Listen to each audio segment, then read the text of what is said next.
turned 30 at a rave on Koh Phi Phi beach in Thailand. I was 18 months into a dream life, a travel photographer, taking drone footage and selling that media on stock footage websites while sipping margaritas on a beach. It was freedom. I'd quit Amazon 2 years into a backloaded 4-year vesting contract. My parents thought I was crazy. They weren't wrong. And standing there on that beach, surrounded by people I'd never see again, I had this thought: this is completely empty. I was broke. I was alone. My girlfriend, now my wife, was back home, and I didn't want to tell her mother I couldn't afford the flight back. That was my first lesson in entrepreneurship. Not how to build a business, but how to build the wrong one. Today, we're talking about the invisible entrepreneur, the one building in the margins before the kids wake up and after the world goes quiet, and why that might actually be the smartest path. I'm Joshua Levy. Let's get into it. You're listening to The Builder's Frequency, where we talk about building things that matter: businesses, systems, and a life worth passing down. So let me tell you what I got wrong. I left Amazon to be a travel photographer. Expensive camera, a drone, and creating beautiful B-roll footage, selling clips on stock footage websites. Sounds easy and, quite frankly, amazing, right? It was for about 6 months. And then it turned into lonely hotel rooms, inconsistent income, and trying to convince myself that freedom was worth not having a place to call home. Here's what nobody tells you about quitting your job to chase your dream. If you picked the wrong dream, you just traded a 9-to-5 job for a 24/7 problem. I wasn't building something. I was running away from something. And the math never quite worked. I was maybe making a third of what I made at Amazon, working twice the amount of hours, with none of the stability. My girlfriend Jill was incredibly patient, but I could feel the clock ticking. That birthday on the beach, that was my wake-up call. I eventually went back to engineering, got a job at Meta, and for the first time, I started building on the side correctly. Here's the lesson. Don't start a business just to escape your job. A job you tolerate will always beat a business that you resent. The goal isn't freedom from work. The goal is work worth doing. Here's something that might surprise you. 63% of new entrepreneurs in 2026 are what researchers called invisible entrepreneurs. They don't have launch parties. They don't post thrilled to announce. They don't quit their jobs in a blaze of glory. They're building in the margins. Before the kids wake up, after the Slack notifications stop. On lunch breaks that aren't really lunch breaks. And here's the thing. This isn't new.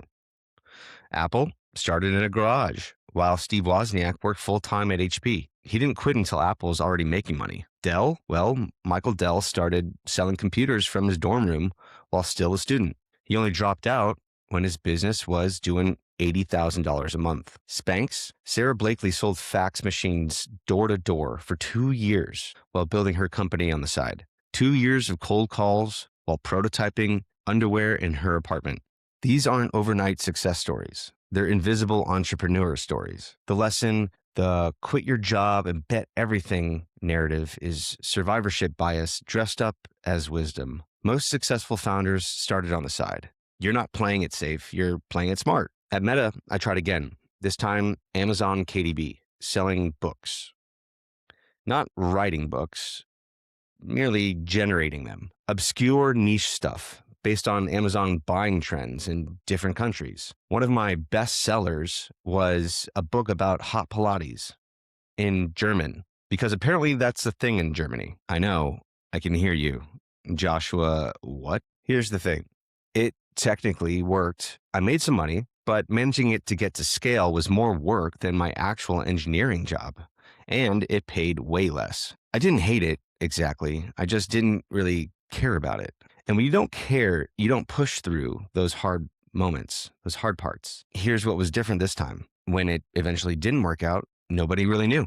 No public failure, no awkward conversations. I just stopped and kept getting paid. That's the first advantage of stealth mode. You can fail quietly. Then I started the Lyceum, building software to manage audio production data for manufacturing teams. Niche, technical, but something I actually cared about. I kept talking to people at different companies who had the same problems, and that gave me enough confidence to keep going.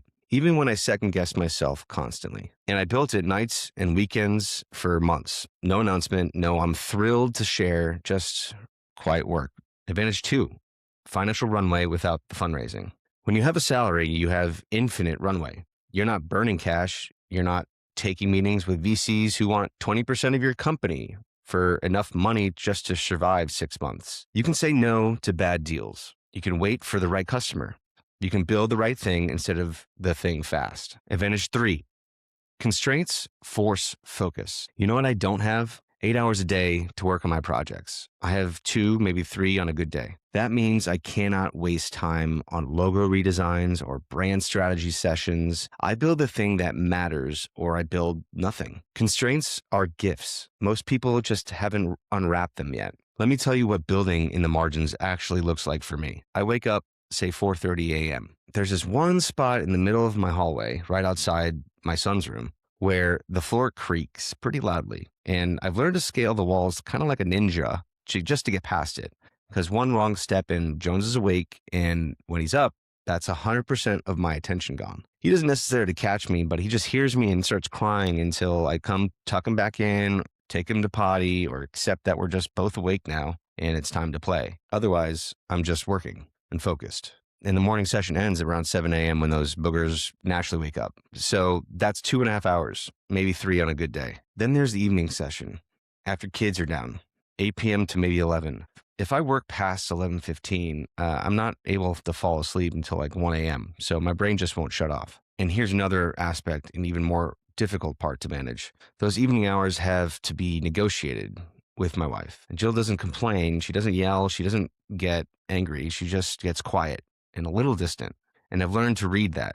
It means that I've been working too much and not really spending enough quality time with her. She thinks I'm a bit crazy, but she believes in the ultimate mission, even when she worries about the hours. So here's the real lesson. The constraint isn't time, it's trust. And you can find 2 to 4 hours a day, but the question is whether the people you love still feel like you're present. So if you're interested in how I successfully build in the margins, here's my playbook. I've got 4 rules. Rule 1, protect the asset. Your job pays the bills. Don't blow it up by building your side project on company time with company resources. The security of that paycheck is what gives you the freedom to build correctly. Protect it. Rule 2, time box ruthlessly. Find your window. Guard it like your business depends on it, because it does. Put it on your calendar like a meeting with your most important client. Rule 3, shrink the scope until it's embarrassing. What is the smallest possible version of your idea that could work? Not the vision, not the platform. The smallest thing you can think of to ship this month. If you're building in the margins, you can't afford to scope creep. Rule 4, don't share too early. When you announce too early, you get pressure from people watching and the dopamine hit of public commitment that tricks your brain into thinking you've already accomplished something. Both are toxic for actually finishing. Build in silence and let the results make the noise. There's a verse I think about a lot, Matthew 6:6. It's about prayer, but stay with me. When you pray, go into your room, close the door, and pray to your Father who is unseen. Then your Father, who sees what is done in secret, will reward you. The principle, work done in secret has its own reward. And it's tough, I get it. Nobody sees the 4:30 a.m. sessions. Nobody applauds when you tiptoe past your kid's room without waking them up. Nobody knows about projects that didn't work out. But that's where you find what you're really made of. Are you building for the applause? Or because you actually believe in it? I believe God honors the quiet work, the discipline that nobody sees. Eventually, the results will speak for themselves. And let's bring it home. 4 things to take with you. 1, don't build a business to escape your job. A job you tolerate beats a business that you resent. Make sure you're building something you actually care about. 2, you're in good company. Apple, Dell, Spanx, all started on the side. The all-in mythology is survivorship bias. You're not playing it safe, you're just playing it smart. 3, stealth mode has real advantages. Quiet failures, financial runway, and forced focus. That's not a handicap, it's just a strategy. 4, the real constraint isn't time, it's trust. Protect your relationships while you build. Find your window, but stay present. If you're building in the margins right now, keep going. What you're doing counts. The invisible work matters. Here's your homework this week. Find your window.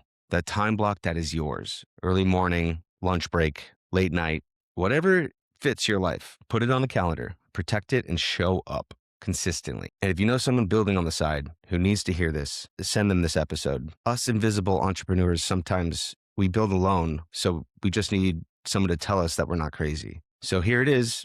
You're not crazy. You're just strategic.